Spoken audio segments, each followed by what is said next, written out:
होगा, एक linear rod पे होगा, लीनियर रॉड पे,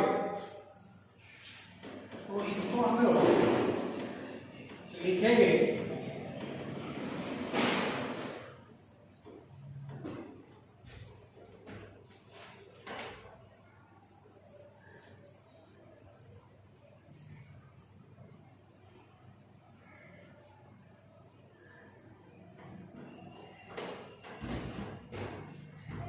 इलेक्ट्रिक फील्ड, अगला पॉइंट, और वो शायद 5वां पॉइंट है।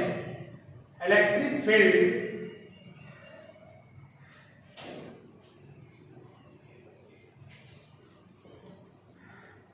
ड्यू टू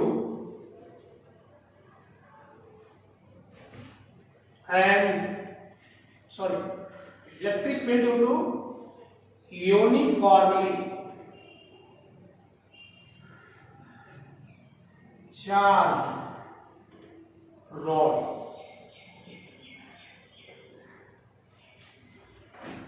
हम मान लेते हैं कि ये एक यूनिफॉर्मली चार्ज रॉड है,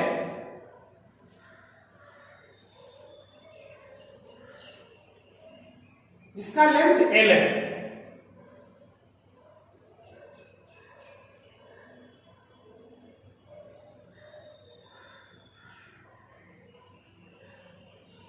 इसको हम लोग uniformly charge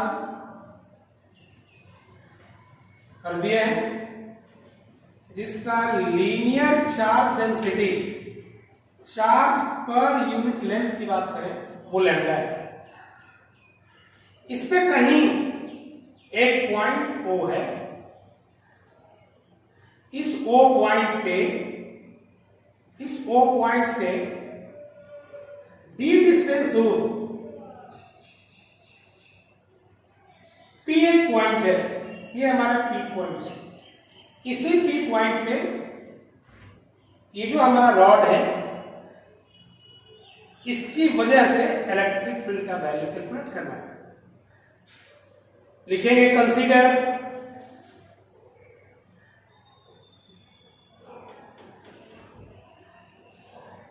a linear rod having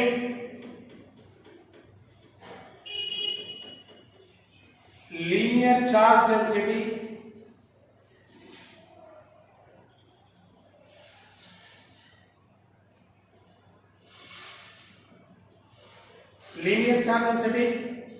lambda. We have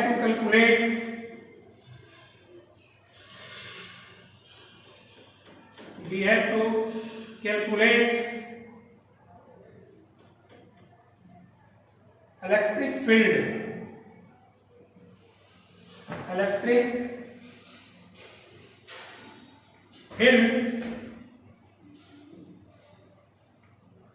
at point P, which is at a distance x from O as shown in figure. हम लोग इसके लिए करेंगे क्या, बड़ा सिंपल सोचेंगे। सोचने का तरीका क्या होगा कि ये जो रॉड है, इस पूरे रॉड पे चार्ज को यूनिफॉर्मली डिस्ट्रीब्यूट किया गया है। तो हम लोग कह सकते हैं कि बहुत सारा पॉइंट चार्ज, ये पॉइंट चार्ज, ये पॉइंट चार्ज, ये पॉइंट चार्ज, बहुत सारे पॉइंट चार्ज को हमने इस पे क्या किया है, प्लेस किया है। तो एक जो पॉइंट चार्ज की वजह से इलेक्ट्रिक फील्ड हम लोग जो कैलकुलेट किए थे, उस कॉन्सेप्ट का यूज करें कि एक पॉइंट चार्ज dq मान लें कहीं भी, और उस पॉइंट चार्ज की वजह से यहां पे हम लोग फील्ड कैलकुलेट कर लें। उसी तरह से यहां से लेकर के यहां तक सारा का सारा पॉइंट चार्ज है, सबकी वजह से निकाल करके इलेक्ट्रिक फील्ड और फिर हम लोग उसको ऐड कर दें तो हमारा P पॉइंट पे इलेक्ट्रिक फील्ड मिल जाएगा। तो यहां पे हम कुछ सिमेट्री देखेंगे और सिमेट्री को देखते हुए हम लोग कुछ टेक्निक का इस्तेमाल करेंगे ताकि अलग अलग पॉइंट चार्ज की वजह से हमको फील्ड कैलकुलेट ना करना पड़े और हम बहुत ही आसान तरीके से इसको कैलकुलेट करें। तो करेंगे क्या कि हम लोग एक पॉइंट चार्ज कंसीडर करते हैं। मान लिया कि इस O पॉइंट से Y डिस्टेंस ऊपर, Y डिस्टेंस ऊपर, आप नीचे भी मान सकते हैं, कहीं कोई दिक्कत नहीं। हमने ऊपर माना, ये एक पॉइंट चार्ज कंसीडर किया, ये पॉइंट चार्ज इस पार्ट वाला, इस पार्ट वाला, ये जो पार्ट है इसका लेंथ आप बोल सकते dy, इस पार्ट का लेंथ dy बोल सकते, मतलब y हाइट ऊपर dy लेंथ का हमने एक डिफरेंशियल पार्ट कंसीडर किया और इस डिफरेंशियल पार्ट पे कितना चार्ज है हम लोग उसको निकाल लें और उसको निकालने के बाद ये चार्ज की वजह से यहां पे फील्ड कैलकुलेट कर लें using formula electric field due to electric field due to a point charge. तो हम लोग आगे बढ़ेंगे, लिखेंगे सपोज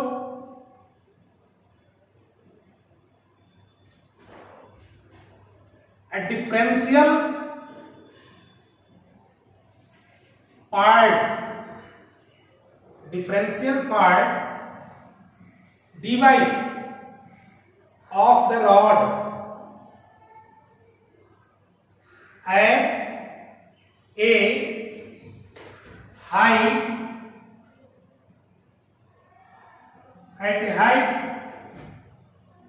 y from O, हमने मान लिया। अब इस डिफरेंशियल पार्ट पे जो dy पार्ट है इस पे चार्ज कितना है वो तो निकालना पड़ेगा। तो चूंकि हमको मालूम है कि इसका लीनियर चार्ज डेंसिटी लैम्डा है, मतलब यूनिट लेंथ में लैम्डा चार्ज है, तब dy लेंथ में कितना होगा, तो यूनिट लेंथ में लैम्डा, dy लेंथ में लैम्डा इनटू dy, लिखेंगे चार्ज और डिफरेंशियल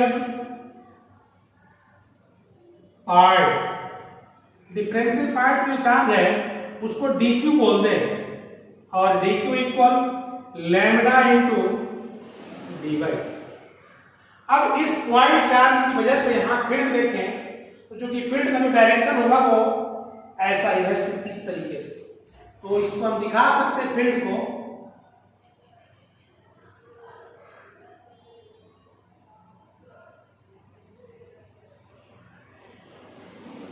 ये हमारा इस dq चार्ज की वजह से ये de फील्ड है,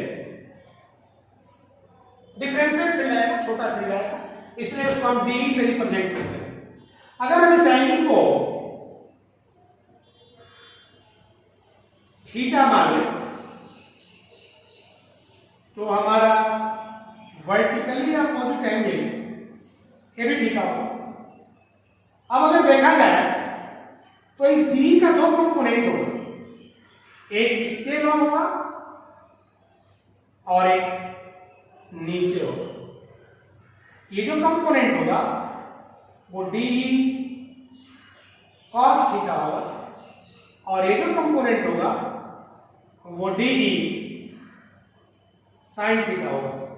जस्ट जितना तो ऊपर लिए हैं डिफरेंशियल पार्ट वैसा ही यहां से नीचे कंसीडर कीजिए और जब नीचे कंसीडर कीजिएगा एक डिफरेंशियल पार्ट, जो इफेक्ट ये दे रहा है मैग्नीट्यूड तो वही होगा, लेकिन डायरेक्शन जो होगा इसका वो ऐसा कुछ होगा, लेकिन वैल्यू डी ही होगा। फिर इसका एक कंपोनेंट ऐसा डी कॉस थीटा, और इसका जो एक कंपोनेंट होगा वो डी साइन थीटा।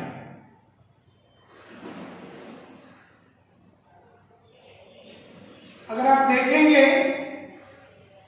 तो हर एक डिफरेंशियल पार्ट के लिए ये जो परपेंडिकुलर दिखाई पड़ रहा है, एक्सिस के जो परपेंडिकुलर, ये हमारा इक्वल एंड अपोजिट है, ये कैंसिल हो जाएगा। तो हर एक डिफरेंशियल पार्ट के सिर्फ ये कंपोनेंट बचेगा, और जब ये कंपोनेंट बचेगा तो हम लोग इसी को जोड़ दें, और जोड़ने का तरीका मेथड बाय इंटीग्रेशन टेक्निक का इस्तेमाल कर लें तो हमारा इलेक्ट्रिक फील्ड निकल जाएगा due to uniformly charge rod. इसको करेंगे, लिखेंगे, चार्ज निकल चुका था, कॉन्सेप्ट यूज कर रहे हैं, पीछे वाला फॉर्मूला यूज कर रहे हैं, और पीछे का जो फॉर्मूला है वो पॉइंट चार्ज वाला जो याद होगा आपको, और लिख सकते हैं electric field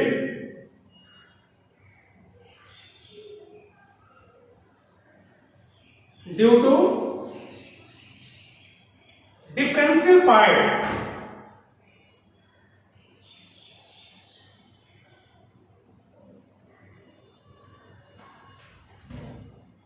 DE equal, d का वैल्यू कितना होगा, तो बिठाएंगे उसका हम लोग 1/4πε0, पॉइंट चार्ज का वैल्यू लिखेंगे, यहां पे पॉइंट चार्ज dq है, डिवाइड बाय पॉइंट चार्ज से उस पॉइंट के बीच का डिस्टेंस, पॉइंट चार्ज से इस पॉइंट का डिस्टेंस हम इसको z मान लें, तो हो जाएगा हमारा z², और z² के बदले आप लिख सकते हैं z² पाइथागोरस थ्योरम का यूज कर लें, तो y और d के टर्म में, y और d के टर्म में y और d है, तो z² equal y² plus d², यहां पे लिख सकते हैं sense z² equal y² plus d², z² equal y² plus d²। आगे जरूरत पड़ेगा हम लोग देखेंगे। अब ये d जो है, d इसका ये कंपोनेंट तो लिखा नहीं है, सिर्फ ये काम करना है, तो लिखेंगे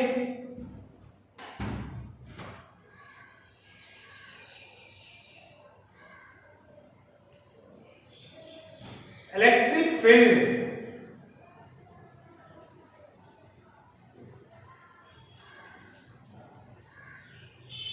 due to uniformly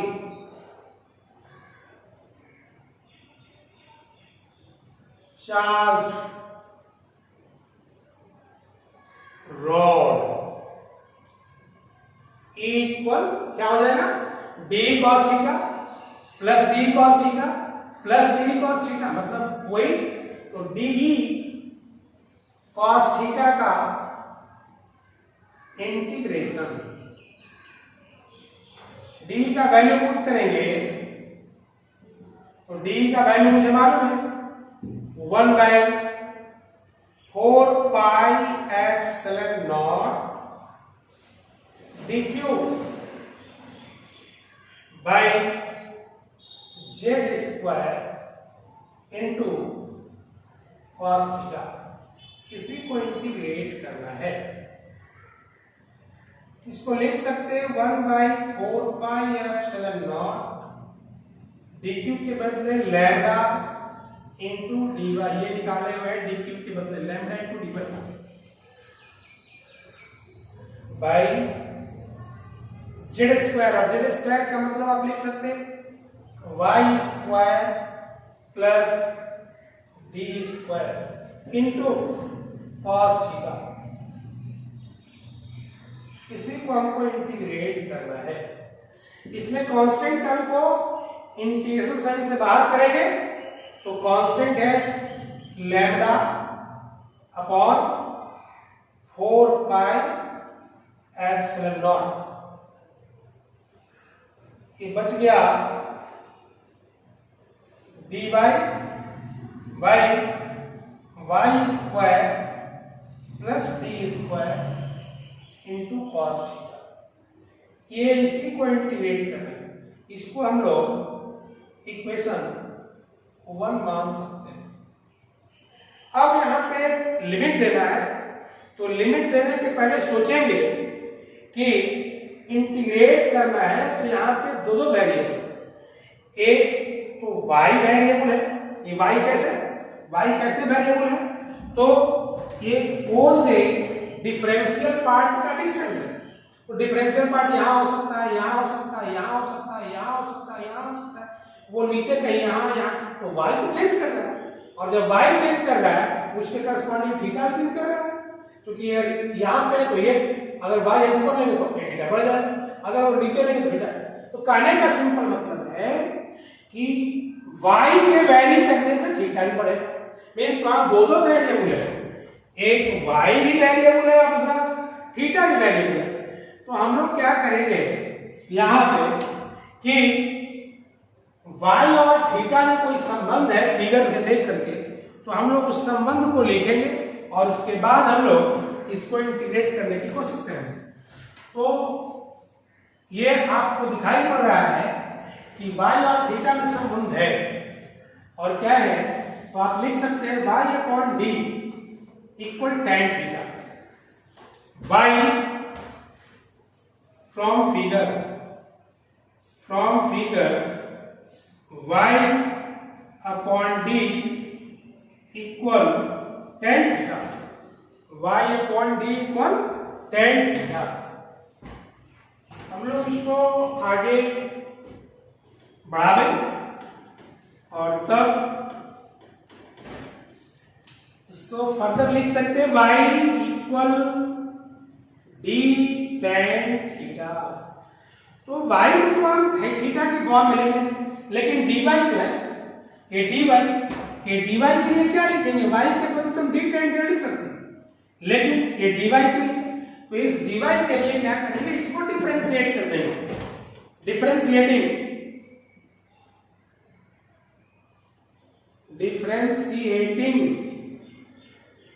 with respect to, या तो आप y के रिस्पेक्ट में या थीटा के रिस्पेक्ट में, तो हम लोग लिखे विथ रिस्पेक्ट टू थीटा, तो लिख सकते हैं dy by D theta equal D tan theta by D theta. आप इसको वैल्यू लिखोगे तो dy by D theta, by D theta equal लिख सकते हैं आप, ये d बाहर निकल जाएगा और tan थीटा का डिफरेंशिएशन होता है sec स्क्वायर थीटा। इसका मतलब हम dy के लिए लिख सकते हैं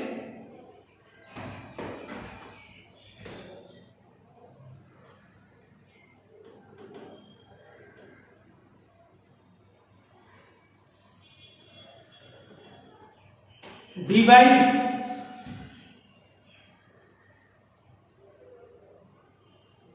equal d sec square theta into d theta. अब ये y का वैल्यू d tan थीटा और dy का value d sec square theta into d theta हम लोग 1 में रखेंगे। तो putting the values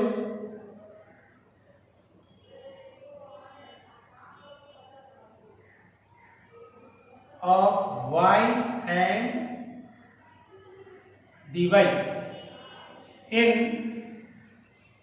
equation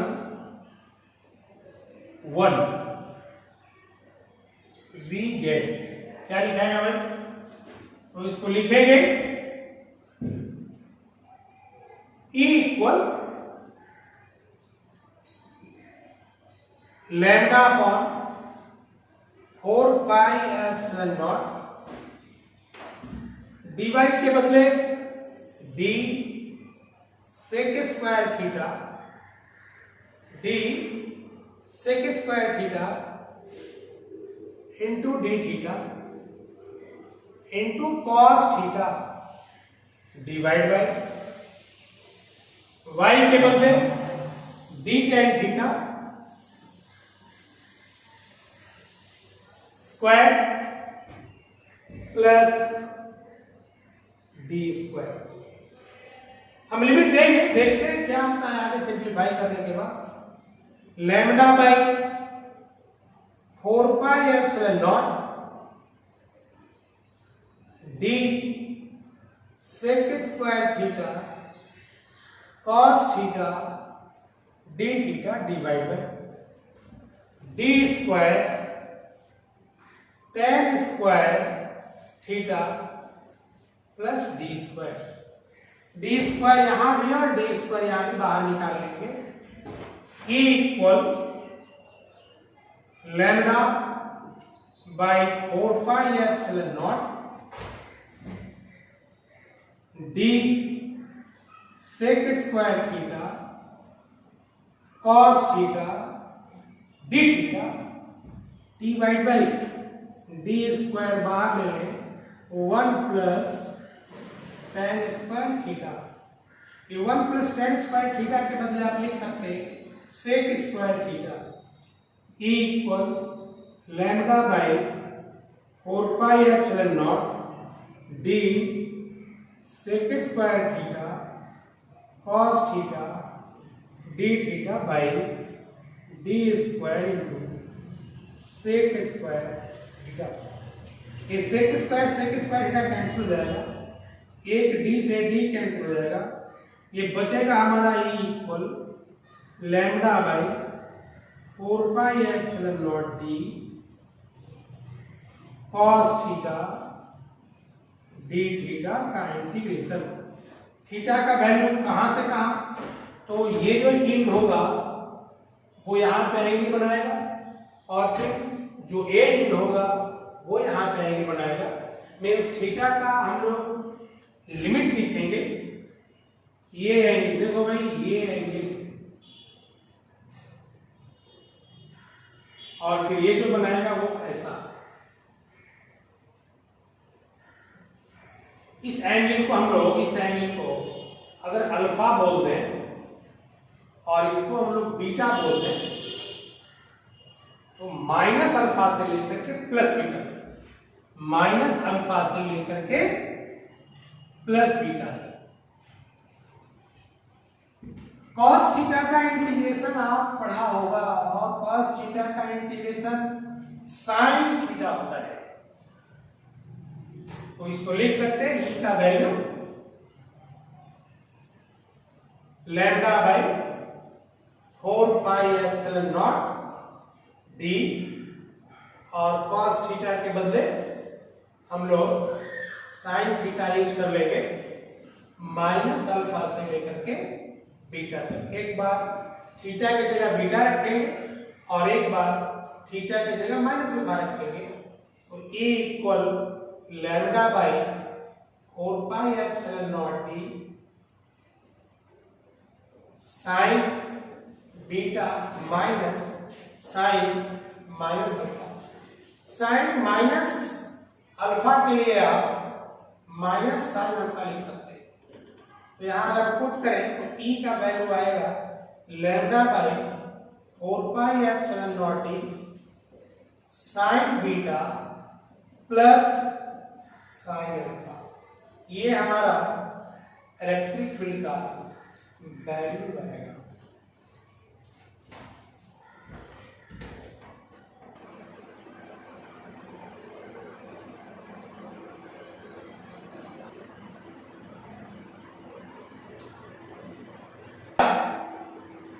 uniformly charge rod की वजह से अब थोड़ा सा यहां पे हम लोग इस चीज को देखें कि इस एंगल को हमने अल्फा बोला और इस एंगल को बीटा बोला, तो ये अल्फा है और ये बीटा है। अगर यहां पे एंगल नहीं देख करके ये एंगल यहां से एंगल बना, ये एंगल अगर ये एंगल दिया हुआ है, मान लेते हैं कि थीटा 1 और ये एंगल दिया हुआ है थीटा 2, तो फॉर्मूला में चेंजिंग हो जाएगा। ये जो फॉर्मूला है वो ये अल्फा और बीटा के टर्म में, ये थीटा 1 और थीटा 2 के टर्म में फिर फॉर्मूला चेंज कर जाएगा। तो क्या लिखेंगे जरा देख लो इसको। तो हम लिख सकते हैं इसको, इस ट्रायंगल में ये 90 डिग्री है, 90 degree plus beta plus theta 2 equal 180 degree. इन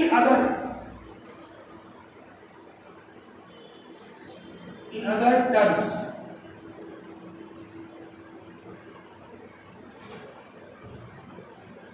नाइन्टी डिग्री प्लस थीटा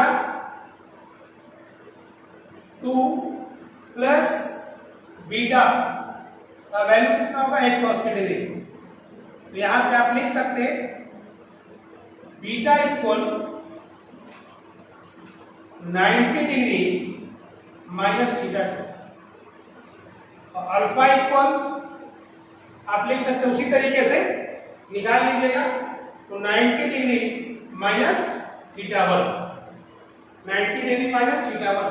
तो ये अल्फा और बीटा की जगह हम लोग इसको पुट कर देंगे, तो ये हमारा जो रिलेशन आएगा वो थीटा 1 और थीटा 2 के फॉर्म में होगा। तो लिखे हम लोग कि E equal lambda by 4 pi epsilon not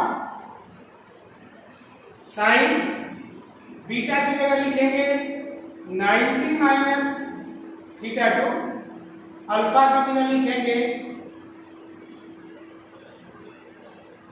90 minus theta 1। ये फॉर्मूला हमारा हो जाएगा lambda by 4 pi epsilon not. एक चीज छूट गया है, ये डी छूटा हुआ है नीचे, ये डी छूट गया था यहाँ पे, इसको हम लिख दिए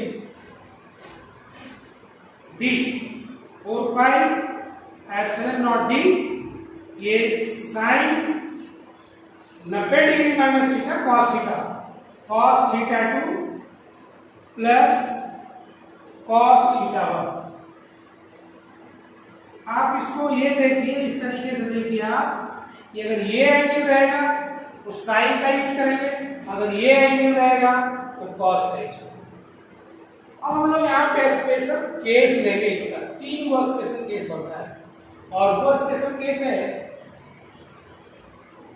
जब वायर हमारा सेमी इनफाइनाइट हो, दूसरा जब वायर इनफाइनाइट लेंथ का हो, और तीसरा जब वायर का लेंथ एल हो और ओ पॉइंट जो हो हमारा मिड पॉइंट। हम लोग एक एक करके स्पेशल केस देखते हैं। स्पेशल केसेस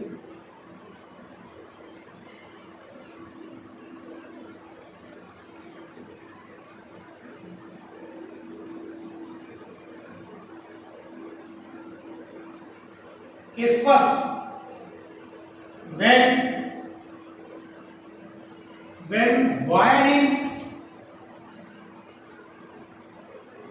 of semi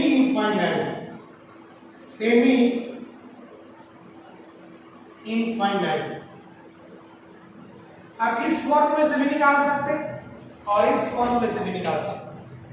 हम दोनों से दिखा देते हैं। तो लिख सकते हैं E इक्वल सेमी इनफाइनाइट का मतलब हुआ कि ये जो है वो पोर्शन नहीं रहेगा और ये जो पोर्शन है वो इंफिनिटी की तरफ जाएगा, मतलब ऊपर जाएगा। जब ये पोर्शन नहीं रहेगा, इसका मतलब अगर अल्फा के रूप में देखें और बीटा के फॉर्म में, तो ये अल्फा हो जाएगा हमारा 0, क्योंकि ये फॉर्म ये नहीं है, ये नहीं तो घटते घटते कितना हो गया 0। तो ये हमारा अल्फा हो जाएगा 0, अल्फा हो जाएगा 0 और बीटा क्या होगा, देखिए ये बढ़ रहा है ऊपर की तरफ। तो ये वायर का लेंथ जब ऊपर की तरफ बढ़ेगा तो ये एंगल भी क्या होगा, बढ़ेगा। आप देखिए ऐसे बढ़ रहा है, ये बढ़ रहा है, तो ये एंगल बीटा बढ़ते जाएगा, ये बहुत जब आगे जाएगा तो बीटा लगभग 90 डिग्री हो जाएगा। तो अल्फा का वैल्यू 0 पुट करेंगे और बीटा का वैल्यू कितना पुट करेंगे 90 डिग्री। अब देखिए ई का वैल्यू क्या है, lambda by 4 pi epsilon naught d sine 90 plus sine 0। ये ई का value lambda by 4 pi epsilon naught d sine 91 और साइन 0 0 1 प्लस 0। ये ई का वैल्यू आ जाएगा lambda by 4 pi epsilon naught D. हमने इस फॉर्मूला का यूज किया, तो ये अगर इसको भी यूज करेंगे तो वही अगर देख लीजिए इसको यूज करके यहाँ पे थीटा वन हो जाएगा 0 डिग्री और ये थीटा 2 जो हो जाएगा, ये थीटा 2 आप अगर देखेंगे तो ये एंगल देखो भाई, ये एंगल धीरे धीरे घटते जाएगा और घटते घटते ये लगभग जो है वो 0 cos 0 1, इससे रिजल्ट हमारा वही आएगा और उससे भी रिजल्ट, मतलब रिजल्ट में कहीं करना नहीं पड़ेगा, फॉर्मूला लिखते वक्त सावधानी रखना बस, इसलिए दोनों फॉर्मूला लिखना। हम लोग स्पेशल केस सेकंड करेंगे। सेकंड केस क्या है, when wire is of infinite length ले लो, तो इनफाइनाइट का मतलब ये भी बढ़ेगा नीचे की तरफ और ये भी बढ़ेगा। तो आप सोचो कि क्या होगा जब ये बढ़ेगा नीचे की तरफ और ये भी बढ़ाएगा आगे की तरफ, तो अल्फा भी हमारा 90 डिग्री और बीटा भी कितना भाई 90 डिग्री। तो अल्फा का वैल्यू 90 डिग्री पुट करेंगे और बीटा का वैल्यू कितना डिग्री पुट करेंगे हम लोग 90 डिग्री। तो जो ई का वैल्यू आएगा उस फॉर्मूला में पुट करेंगे, तो क्या आ जाएगा lambda by 4 pi epsilon naught d sine 90 plus sine 90, और ये 90 1 और 1 2, ये 2 कैंसिल होगा और ई का वैल्यू तब लिख सकते हैं आप बहुत ही सिंपल तरीके से, ई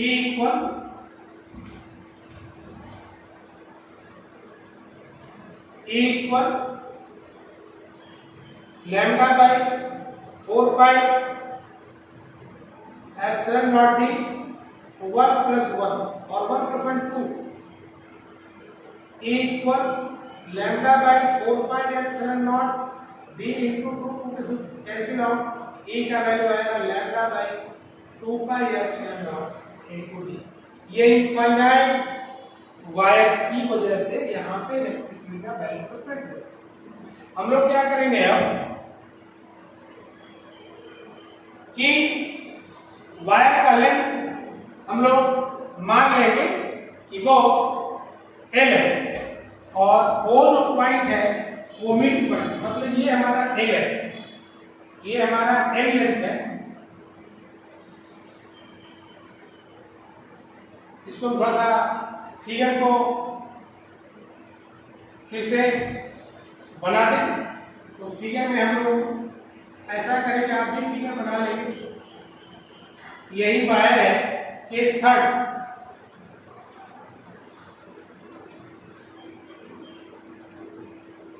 केस थर्ड when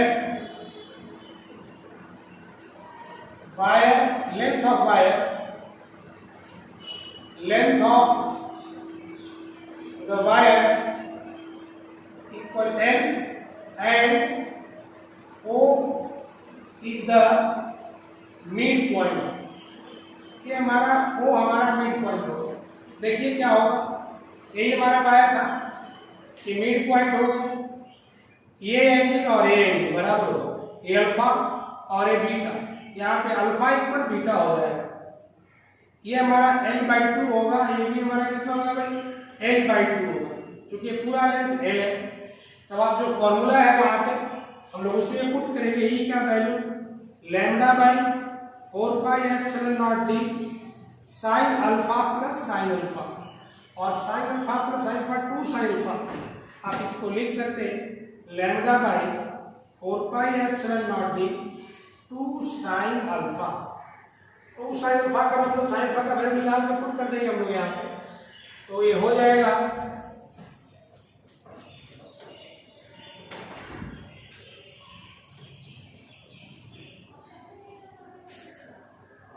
ई का value lambda by 2 pi epsilon naught D, lambda by 2 pi epsilon naught d sine alpha. Sign alpha का वैल्यू फिगर से निकाल लेंगे। साइन अल्फा का मतलब हुआ परपेंडिकुलर बाई हाइपोटेनस L/2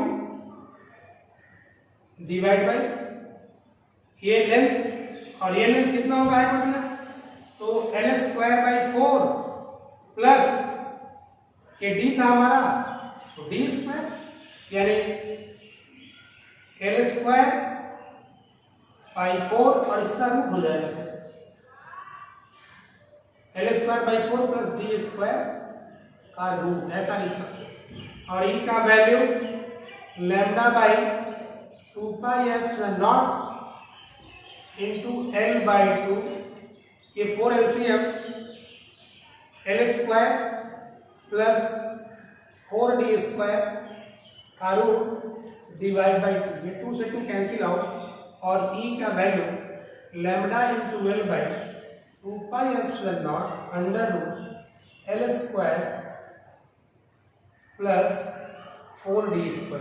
ये हमारा इलेक्ट्रिक फील्ड का वैल्यू निकलेगा। मतलब में 3 केस आपको बताया, एक सेमी इनफाइनाइट होगा तब क्या होगा, जब वायर का लेंथ इनफाइनाइट हो जाए तब क्या होगा, और जब वायर का लेंथ एल हो वो हमारा मिड पॉइंट हो तब हमारा ई का वैल्यू क्या होगा।